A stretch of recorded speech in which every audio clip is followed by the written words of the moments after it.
بیان شروع سے شوق اور محبت بلال بہت اللہ کا قرآن سنو نبی کا فرمان سنو رحمت بلال جو میں پڑھ جاؤ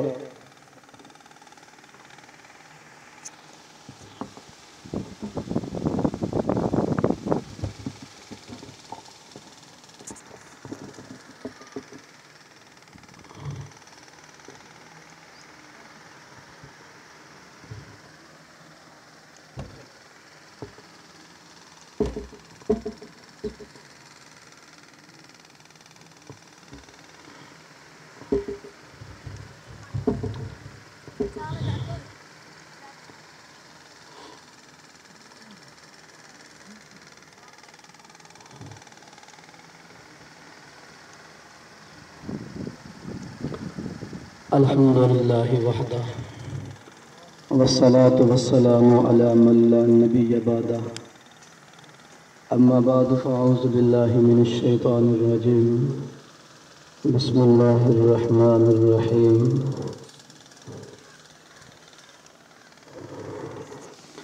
هن لباس لكم وأنتم لباس لهم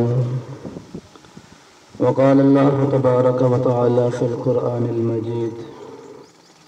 ووصينا الإنسان بوالديه إحسانا وقال النبي صلى الله تعالى عليه وآله وسلم كل نفس ذائقة الموت وقال الله تبارك وتعالى في القرآن المجيد لا يستوي أصحاب النار وأصحاب الجنة أصحاب الجنة هم الفائزون وقال النبي صلى الله تعالى عليه وآله وسلم آمنت بالله ثم استقم أو كما قال عليه الصلاة والسلام سبحان ربك رب العزة عما يصفون وسلام على المرسلين والحمد لله رب العالمين. تمام ساتھی بآواز بلند درود پاک پڑھ لیں. اللهم صل على محمد وعلى آل محمد كما صليت على إبراهيم وعلى آل إبراهيم إنك حميد مجيد. اللهم بارك على محمد وعلى آل محمد كما باركت على إبراهيم وعلى آل إبراهيم إنك حميد مجيد. وصل على محمد سيد الأنبياء والمرسلين وصل على محمد سيد الخاتم النبيين. محترم سامعین، بزرگوں، بھائیوں، آج کا یہ پروگرام اصلاحی تعزیتی پروگرام ہے. سب سے پہلے میں اور آپ مل کے اللہ رب العزت کی دربار میں یہ درخواست پیش کرتے ہیں کہ اللہ رب العزت ہمارے محترم عزیز چاچا محمد اقبال، ان کی اہلیہ، زوجہ، ان کی بیوی جو کہ اس دنیا فانی کو چھوڑ کر اپنے اللہ کے پاس چلی گئی، دعا کرتے ہیں کہ اللہ تعالیٰ اس اماں کی قبر کو منور فرمائے. اللہ رب العزت بشری تقاضے کے تحت ان کی کمیوں کوتاہیوں کو معاف فرمائے اور اللہ رب العزت انہیں جنت الفردوس کے اندر جگہ عطا فرمائے اور کل قیامت کے دن آپ علیہ السلام کی شفاعت کا حصہ نصیب فرمائے. محترم سامعین، دنیا کا نظام ہے، اللہ کا بنایا ہوا نظام جس کو اللہ چلا رہے ہیں، اللہ تعالیٰ چلاتے رہیں گے.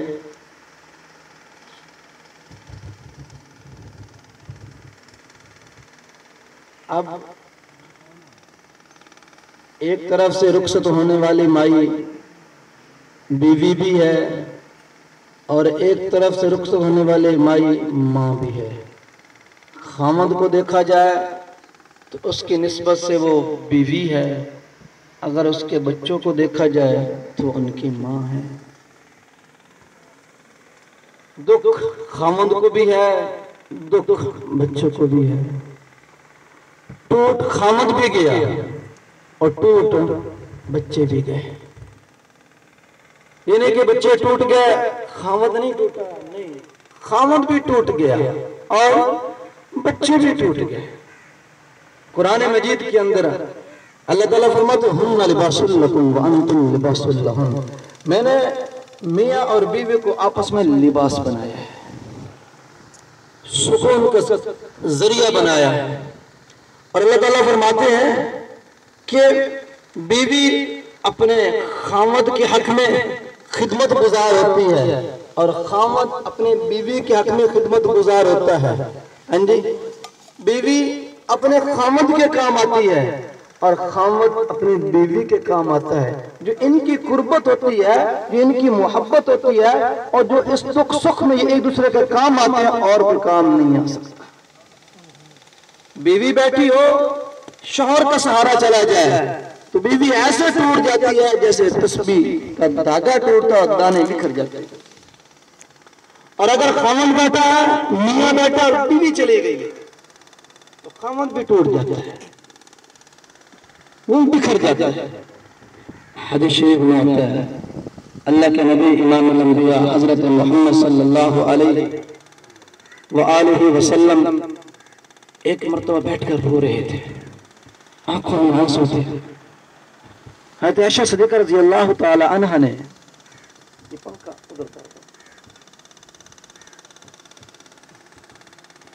حضرت عائشہ صدیقہ رضی اللہ تعالی عنہ نے آپ علیہ السلام کو دیکھا کہ آپ علیہ السلام کے آنکھوں سے آنسو جاری ہیں، آپ علیہ السلام پریشان ہیں، رو رہے ہیں، غم کے اندر ہیں۔ جناب عائشہ صدیقہ رضی اللہ تعالی عنہ آپ علیہ السلام کے پاس آئیں اور آ کر کہنے لگے کہ یا رسول اللہ خیر تو ہے، ابھی تو آپ میرے ساتھ بیٹھ کر مسکرا رہے تھے، ابھی تو آپ میرے ساتھ بات چیت کر رہے تھے اور ابھی آپ رونے لگ گئے، آنکھوں میں آنسو جاری ہو گئے، اچانک آپ پریشان ہو گئے، اچانک آپ کو رونا آ گیا، یا رسول اللہ کیا بات ہے، آپ کیوں رو رہے ہیں؟ اللہ کے نبی نے فرمایا عائشہ میری بیوی خدیجہ مجھے یاد آ رہی ہے۔ سبحان اللہ۔ عائشہ کہنے لگے یا رسول اللہ آپ بڑی عورت کو یاد کر رہے ہیں؟ میں نوجوان ہوں اور باقرہ کنواری آپ کے عقد میں آئی، چھوٹی سی عمر کی ہوں، خوبصورت اور حسین و جمیل ہوں، آپ میرے ہوتے ہوئے اس بوڑھی عورت کو یاد کر رہے ہیں جو 50-55 سال کی تھی، جسے 4 مرتبہ نکاح کر چکا تھا، 4 مرتبہ بیوہ ہو چکی تھی اور ان کے بطن سے بچے پیدا ہو چکے تھے، وہ بوڑھی عورت کو آپ یاد کر کے میرے ہوتے ہوئے آپ آنکھوں میں آنسو بہا رہے ہیں، آپ دل کے اندر غم لے کر بیٹھے ہیں، یا رسول اللہ کیا وجہ ہے؟ اللہ کے نبی نے فرمایا عائشہ مجھے خدیجہ یاد آ رہی ہے، جو محبت جو قربانی جو صلہ رحمی جو پیار میرے ساتھ خدیجہ کا تھا وہ آپ کبھی نہیں ہے۔ سبحان اللہ۔ آپ نے سکھ دیکھا، خدیجہ نے دکھ دیکھا تھا، وہ میرے دکھ کی ساتھن تھی، آپ سکھ کی ساتھن ہو۔ جب تم میرے عقد میں آئے ہو وَرَأَيْتَ النَّاسَ يَدْخُلُونَ فِي دِينِ اللَّهِ أَفْوَاجًا، اللہ نے دین کو پھیلا دیا۔ جب آپ میرے عقد میں آئے ہو ہر طرف میرے اتباع کرنے والے ہیں، میرے آگے اور پیچھے، میرے دائیں اور بائیں میرے صحابہ چلنے والے ہیں، میرے اشارے پر اپنی جانوں کو قربان کرنے والے ہیں، میری اطاعت کرنے والے ہیں، میرے فرمان کو سننے والے ہیں، میرے ایک اشارے پر اپنے سارے جان مال کو اپنے بال بچوں کو قربان کرنے کے لیے تیار ہے۔ تو نے یہ زمانہ دیکھا ہے جس زمانے کے اندر وَرَفَعْنَا لَكَ ذِكْرَكَ، اللہ نے میری شان کو بلند کر دیا، اللہ نے میری وجاہت کو بلند کر دیا، اللہ رب العزت نے میری قدر و قیمت کو بڑھا دیا، اللہ رب العزت نے میرے روب کو، اگر میرا دشمن 1 مہینے کے سفر کے اوپر بیٹھا ہے، اللہ رب العزت نے میرے روب کو اٹھا کے میری وجاہت کو اٹھا کے اللہ تعالیٰ نے اس دشمن کے دل کے اندر ڈال دی، اور اللہ رب العزت نے اس کو میرے وجاہت سے اللہ رب العزت نے اس کو دور کر دیا، اللہ رب العزت کے دل کے اندر میرا خوف ڈال دیا۔ تو نے دکھ کا زمانہ نہیں سکھ کا زمانہ دیکھا ہے، خدیجہ نے تو دکھ کا زمانہ دیکھا تھا۔ اللہ نے مجھے حکم کیا یا ایھا الرسول بلغ ما انزل الیک من ربک، نبوت کا اعلان کرو۔ عائشہ میں پہاڑی پر چڑھ گیا، میں نے قریش مکہ کو بلایا، سارے آ گئے اور میں نے ان کو یہ کہا کہ اگر میں یہ کہوں کہ اس پہاڑی کے پیچھے ایک لشکر آ رہا ہے جو تمہارے اوپر حملہ کرنے والا ہے، تمہارا دشمن ہے، اور آپ لوگوں نے ابھی اس لشکر کو دیکھا نہیں، اگر میں یہ بات کہہ دوں آپ تسلیم کر لو گے؟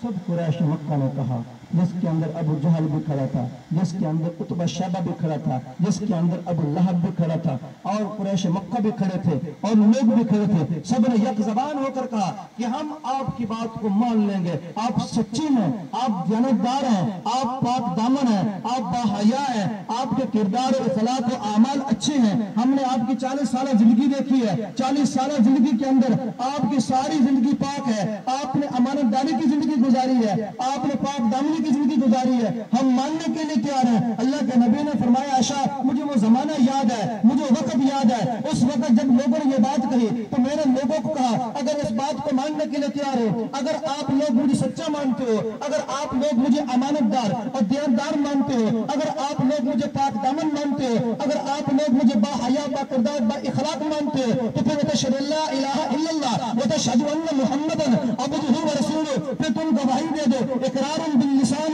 وتصدیق بالقلب، زبان کے اقرار کے ساتھ دل کے تصدیق کے ساتھ تم کہہ دو اشہد ان لا الہ الا اللہ واشہد ان محمدا عبدہ ورسولہ، کہ ہم گواہی دیتے ہیں اللہ کے علاوہ کوئی معبود نہیں ہے، اللہ وحدہ لا شریک ہے، وہی سارے کائنات کا خالق اور رازق و مالک ہے، اور ہم گواہی دیتے ہیں واشہد ان محمدا عبدہ ورسولہ، بے شک آپ محمد اللہ کے بندے بھی ہیں، اللہ کے سچے رسول بھی ہیں. سبحان اللہ. اللہ کے نبی نے فرمایا عائشہ جب میں نے یہ بات کہی تو سارے میرے مخالف بن گئے، سارے میرے دشمن بن گئے. ابو لہب نے پتھر اٹھایا اور مجھے کہنے لگا محمد بدبخت اسی بات کے تم جمع کیا تھا.